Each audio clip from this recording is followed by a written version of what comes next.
Oh, wow, that is so hot, that radiator hose there. Hey everybody, Anthony, 4x4 diesel and petrol sometimes, but you know, there's just not as many of these around in Australia as there might be in some other countries. I mean, there's lots of them, but percentage-wise, it's the diesels we see because that's the majority in Australia. But at the moment, I'm going to tell you about the two biggest things that absolutely kill these engines.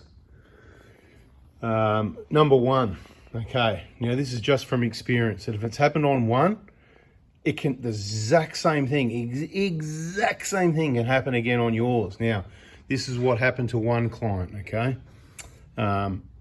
Just giving you one example, okay? I'm not sure, to be honest, which end of the radiator, but I think it was this side. And what I'm noticing is, so when the diesels come in, right, the top radiator hose is over this side. Oh, it's hot. I want to take the radiator cap off. It's a bit hot. Let me feel, is there pressure? I squeeze the hose. If it squeezes, there's not pressure. I can release it slowly. It's okay. It's cooled down a bit or whatever. Sometimes they hold pressure for a while, whatever. But quite often you can squeeze the hose, no worries. And I don't burn my hand. So coolant temperature is obviously quite a lot warmer on these engines, or at least where it comes in and out of the radiator, because when I grab this hose and it's been switched off for a while, that's certainly hotter than what the diesels are, which doesn't a diesel engine make more heat?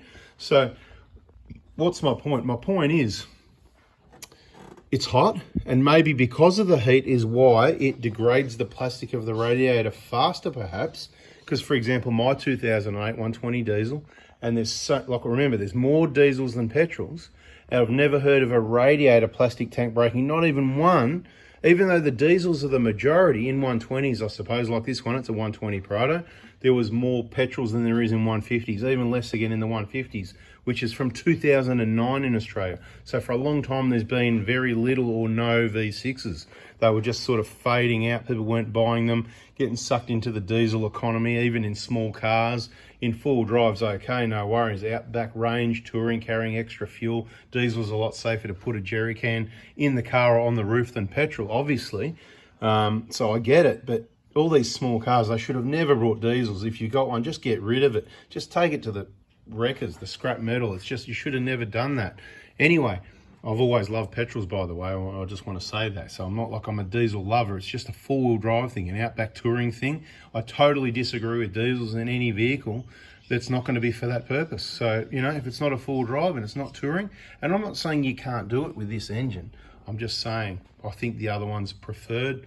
And look, I just prefer the low-down torque of the diesel and less hostility. This thing is hostile. This is a hostile engine. Anyway, because it's hostile, it makes a lot of heat.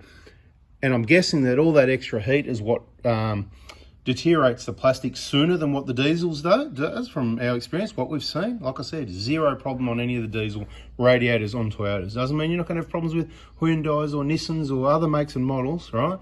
Because their plastic's not as good and it's crap and whatever. So the point is, if this gets brittle and this hose is hot, it holds a lot of coolant, you're bouncing around perhaps, whatever the case may be, what happened to someone is it did snap off. I believe it was the top one, but I could be wrong. Hopefully he's watching the video and he can comment and say, yep, that's right, it did, it broke off up here, blah, blah, blah. We've had these diesels that are discoloured and white, done 400,000 Ks, and I go, oh yeah, look at this, you know, the ones over the other side, and you know, where the thing breaks off. I've got one there. I'll just go over and show you what I'm talking about. Here we go, here's one. That's where the, but you can see how solid it is still. There's still a heap of meat in there, but look, if you break it, it's gone, right? But look at this. You ready? Takes a lot, quite a lot. That wasn't going to break off. You see what I'm saying? It wasn't going to break off anytime soon. Back to this one. That was a bit of fun anyway, right? But what I'm saying here, I'm scared to push up and down on that hose. I believe this plastic could be deteriorated worse because it's happened to someone. More than someone, but let's just say it's happened to someone. If it's happened to someone, just like that fuel hose down the back that cracks, deteriorates and leaks petrol, if it's happened to someone, it's going to happen to everyone eventually. It's just like those airbags in the back that, you know, the Grundes sit on. If they cracked and split and happened to someone, it's going to happen to everyone almost eventually, right? Depending on some conditions and stuff like that. So the number one killer is that breaks off. You don't know, you lose all your coolant. It's not just a little hose at the top of you like that diesel radiator thing. That's not a killer. You'll smell coolant, you'll go, what's going on here? And it doesn't just break off. It happens when someone leans on it in the workshop, which is kind of the good news. But this is a big amount of, it's gone. This big donk, this 4 litre, it needs a lot more than 4 litres of coolant in it to keep it happy so that it doesn't cook. And if you don't know about that, and this happens, it all happens pretty quick, you'll cook this engine. It's an alloy engine. It'll be all over Red Rover. And from the last experience of the last person I know that got a rebuild, engine supplied and fitted, rebuilt with lots of problems, 20 grand, okay? Now, a lot of people can say, oh, that's a rip-off unit, cheaper and all that. Well, you know what? Just show us where these places are that can do the job right in the first place, because you know what? They're hard to find. Anyway, that's number one, right? So beware of your radiator. If I was you, this is, for example, an 07. It's 2024 now. It's 17 years old? 24, 2007, another 3 years. Yeah, 3 off 2017, right? So 17 years old. If that was me, I'm going to be recommending, there's going to be a separate video on inspection on this, so subscribe, turn the bell on if you don't want to miss that. I haven't started yet. I'm just telling you the 2 things about this engine, right? I would be recommending, he's going to go, mate, but you're crazy, Anthony. There's nothing wrong with my radiator. But I'm going to be saying, mate, put a new radiator in it while you can before you're putting an engine in it. That's the way I look at it, right? So if you've got one of these, all my friends in the US, I know there's a whole heap of you with these engines, share this video to your friends and say, look, it's worth considering the radiator.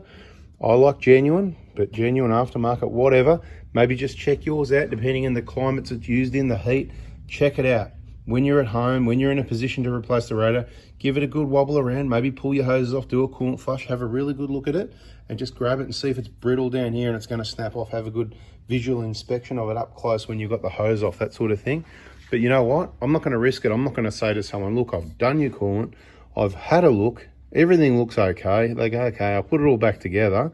And then on a trip 2 years later, the bloody thing breaks off and then it costs them an engine. But Anthony, you said it was all right.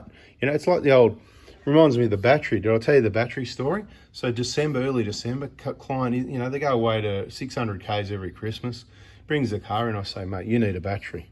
He says, Anthony, it's Christmas. I said, yeah, exactly. Anyway, he wasn't happy. But what would have happened if I didn't say you need a battery? He would have been halfway to Merimbula or on the way back or something with a flat battery, or while he's away on holidays. Anthony, I just got the car service. You didn't tell me it needs a battery. So anyway, this is the dilemma that we're dealing with. I know there's a lot of dodgy vehicle technicians, mechanics, businesses, but I've got nothing to win or lose. I don't give a stuff. I just tell you what I believe, and I reckon I've got some experience and information there that's worth listening to. So I would be putting a radiator in it. Doesn't matter what it looks like. I recently ordered a radiator for my 120 diesel that I haven't seen any issues with. Even though there's nothing wrong with the old one, I'm going to put a new one in it. So if you need a cheap radiator, you can have my old 2008 120 1KD radiator for 1/3 of the price of a new genuine one. There you go. It's a couple $100. There you go. Because it costs $600, $700, $800 for a new one. There you go. $200, you can have the old one. Nothing leaking, nothing wrong with it. It's nice and strong. Blah, blah, blah. It's an offer of a cheap radiator for someone that can't afford it. Okay, let's get on to... I've got to pick it up and put it in yet. That'll happen in the next week or two. It'll happen by the end of, there you go, by the end of February is the plan, if not early March. New radiator, a new viscous hub for the fan, because that's what we do. That's the number one killer of these engines that I've seen. Now, the number 2 killer, I think you know it already, and that's people that miss oil changes, okay? So they miss oil changes, and then the oil goes all brown and goopy and yucky and whatever. And then down the bottom, the oil pickup. I'll just show you the diesel one. I've got a photo here. The diesel one. Now, when the diesel has, it's a similar issue, but it's totally different. When you have problems with injectors, blow-by, seats leaking, carbon up, it blocks the oil pickup with black stuff like that. That is not the issue here. The issue is just the holes are finer, the oil, the gum, it just builds up. It's like coats of paint. It's like painting a window shut. See all those little holes? As you put another coat and another coat and another coat, they close up. And that is a specific problem you have with petrol engines, and depends what make or model. But looking in here, you know, see what I mean? See all that stuff around the top? This is what I'm talking about. I don't know the history.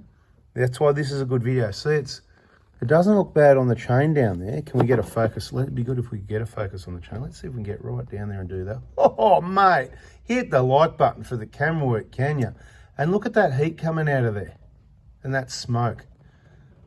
That doesn't happen with the... If I take the cap off the diesel, it doesn't do that stuff. That's just crazy. But have a good look at that, eh? Isn't that beautiful? I reckon it is anyway. Not so beautiful what we're looking at here, all that build-up of gum sort of stuff there, right?